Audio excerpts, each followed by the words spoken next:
abantu benshi mukoresha AI nabi. Usanga abantu bafite AI imwe ugasanga niyo bakoresha mu bikorwa byabo bya buri munsi. Benshi cyane usanga ari ChatGPT. Ndabeshye se?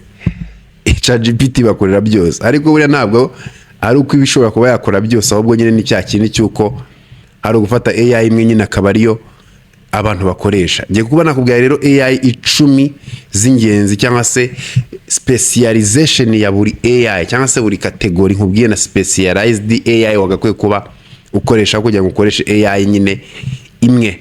Tudatinze rero cyangwa se ngo twinande mu magambo, reka duhere kuri AI ya mbere. Buriya AI ya mbere wagakwiye kuba ukoresha ni AI bita Cloud AI. Iyi Cloud AI uzajya uyikoresha mu bintu bijyanye no kwandika, writing. Nimba ari ukwandika nyine ibintu bya long form cyangwa se document nyine zi professional, ugomba kwitoza gukoresha Cloud AI. Iyi ngiyi ushobora kuba wayikoresha kuri YouTube script, mu script ya YouTube irakora neza cyane. Ku article buriya binyamakuru, ushaka kwandika ikinyamakuru cyo kuri murandasi ariko nyine gikora mu cyongereza, buriya Cloud AI yagufasha kuko iri professional mu bintu bijyanye n'imyandikire, amaripoti.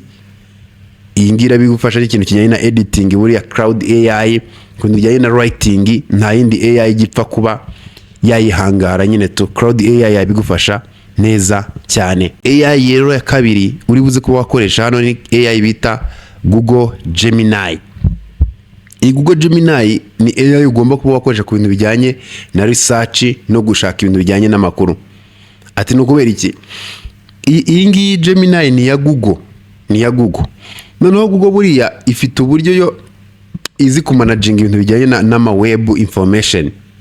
Bivuze ko Gemini ifite ubushobozi kuruta izindi AI zo kuba yakinjira mu website menshi, kandi buriya ama website afite amakuru menshi kuko yabanje kuba yabaho mbere y'imizo y'ama AI. Niyo mpamvu rero nkubwira ko you should think about Gemini mu gihe ugiye gukora ubushakashatsi cyangwa se ushaka guhuza amakuru, kuko iyi AI irareze cyane ku kintu cyo gushaka fact. Ifite icyo bita Google integration. Google nyine irayorohereza mu gucengera, kandi Google buriya iri mu bigo bifite ububiko bukomeye bw'amakuru n'amabanga y'abantu. Kuko nibitegereza urebe igihe umaze ukoresha product za Google, harimo Gmail, harimo YouTube, harimo biriya bya ni nyinshi cyane. Niriya Gemini ni ya Google, harimo Google Photos, harimo ama website n'ibindi. Urasanga rero Google ariyo yabanje mw'iki kibuga. Rero kuba yaba ifite amakuru menshi kuruta izindi nta gitangaje kirimo. Rero ku bushakashatsi na information gathering, you should focus on Google Gemini instead of ibindi. Ndakeka ko nako karumvikana. AI ya gatatu rero y'ingenzi ugomba kuba wakora mu gihe ugiye gukora presentation. Nyuma unategura nyine presentation, instead yo kuri buze ko wafocusinga ku zindi AI, you should focus on Gamma. Iyi Gamma AI irarenze cyane, niyo iri professional mu kintu kijyanye n'ama slide biriya nyine bya presentation ya malipo nyine biriya bijyanye na presentation. I think murabizi nyine by'imbere ga presentingira abantu, you should use this Gamma. Iyi Gamma ni nziza cyane rwose, nayo wayi trying then ukareba, gusa niyo nziza instead yo gukoresha izindi wareba kuri Gamma. Indi rero ya kane y'ingenzi nanone muri AI ushobora kuba watekereza kuba wakoresha ni AI bita ChatGPT mu bintu bijyanye no gucreate amafoto. Iyi ChatGPT impamvu nyizanyemo hano nuko buriya ChatGPT mbere hari nano banana plutôt ari nayo nashyize ku mwanya wa gatanu nazikurikiranyije. Habanje ChatGPT akurikizaho nano banana. Ushobora kwibaza ati why iyi ChatGPT mbere ku mafoto rwose yari fake, it was not good. Nano banana irazira yikubita, noneho after baragiye barayeditinga bayikora neza fresh. Ubu ngubu rwose ifoto ya creatinzwe na ChatGPT ibirenze cyane kabisa ku kintu kijyanye n'ama thumbnail. Ku ma YouTube thumbnail ari amafoto nyine ubona ya ChatGPT irayikora neza. Ama illustration biriya bijyanye no kuba washushanya, ChatGPT ndakeka murabizi.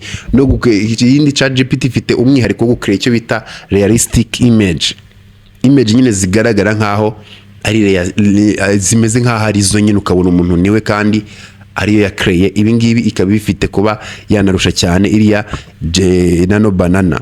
Ya uzabigerageze, Nano Banana yari irenze ariko right now ChatGPT irimo domina cyane.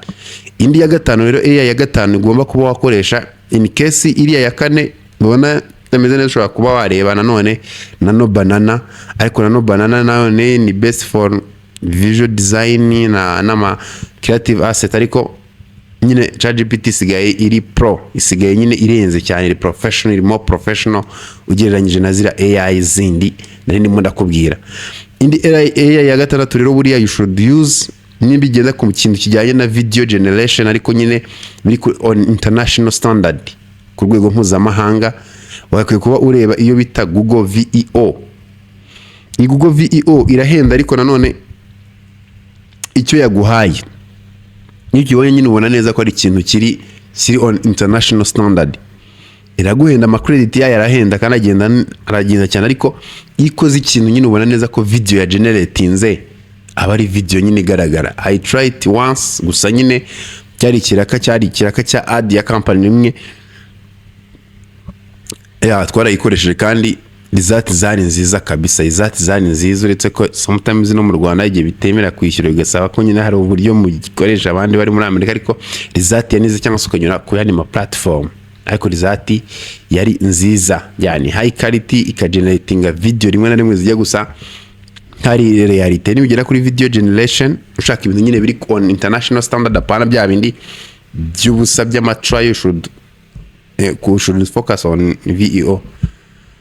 Ya nakandu keza cyane. Ikindi kintu indi AI ya karindwi buriya nziza cyane kubijyanye no editinga video, like editing plus AI, you should focus on CapCut AI.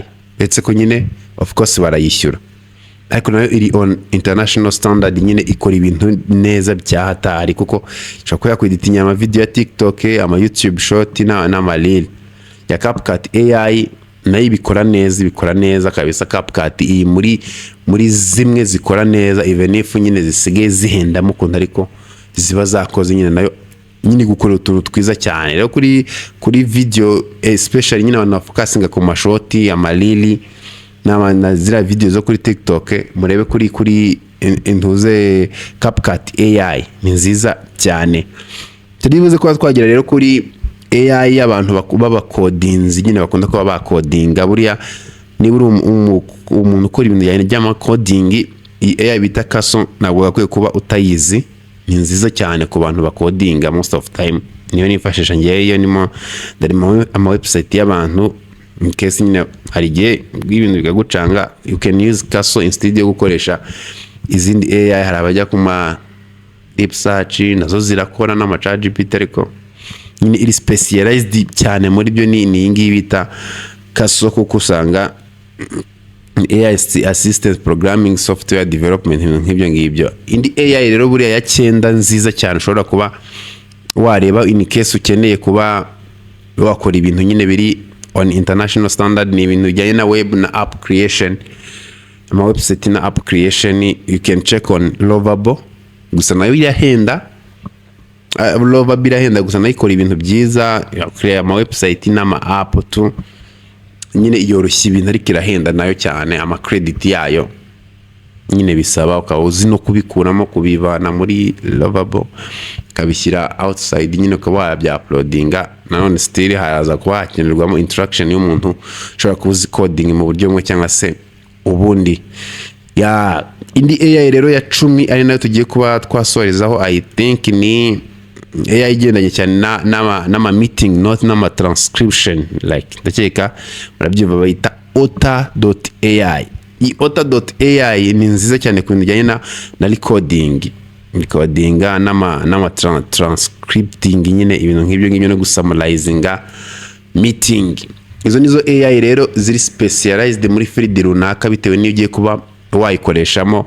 I think right now from now you should focus on using nyine AI ya nyayo kurutuko wagenda nyine byose ubikora muri AI imwe, Gemini cyangwa se ChatGPT, kuko usanga yego zirakora ni nziza, ariko naba hari AI ziri specialized cyane n'iyo field cyangwa se mw'ibyo bintu kurutuko wakoresha iyo imwe gusa.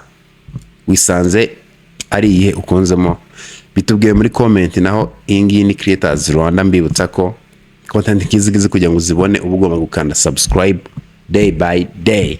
OLG, see you.